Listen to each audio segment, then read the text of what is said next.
In this video, we'll talk about the massive bull run and spike Harvest Finance has had today, or the farm token. We'll talk about whether it's possible to get up even higher and basically what's about to happen next.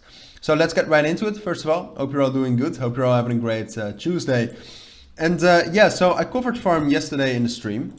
There we covered it with Frank, I believe, had some questions about it. And what I said is that, yeah, all right, we're probably going to keep dropping down.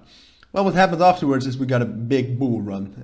So I'm just going to be 100% honest about that. I didn't expect this. To me, it does look manipulated. I don't know if you agree with me. I think you do. But yeah, it is manipulated. I mean, volume went up by more than 8 million in a matter of 5 minutes. So that's just whale behavior. I don't think it's because of the project. I mean, Harvest Finance is a very manipulated token, as you can see by all of these spikes. And this is going to be another one of those spikes. If we look at the history, most of those spikes, what happens is that they stay up there and then they drop down. And some of them actually stay higher. Usually the price actually stays a little bit higher at least, and then it follows the market. So overall, I'm going to assume that the same will happen for farm. In reality, we hit around $47. So this resistance level up here.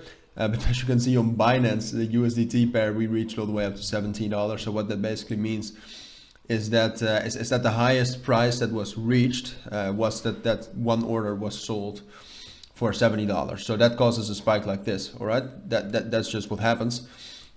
So this did happen on USDT, but in general, this didn't happen if you take like an aggregate over the entire market.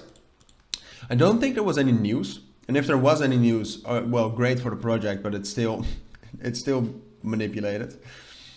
No, there's no news since when I last checked it before this entire big bull run. So now the thing is, it's actually right now farm is actually still in a decent place because we have a lot of bullish momentum still. The thing is like right now we have this resistance level between like $42 and $40. So what we need to do is right now, while we still have momentum and while we still have a lot of volume, and I'm going to guess that actually quite a lot of volume comes from Gate.io again, if it's listed there at least. Yeah, it's the same, man. A lot of manipulation comes from Gate.io these days. Interesting to say the least. I don't know what's going on there, but yeah. The thing is that what we need to do is right now, while we still have momentum, we need to break above $42. If that's possible, I think we can get up to 45. And then if we can hold 42 after getting up to 45, we could even get to 48 and $50. But I have to be honest with you, just knowing the track record of farm and knowing that it's manipulated, something like this is possible.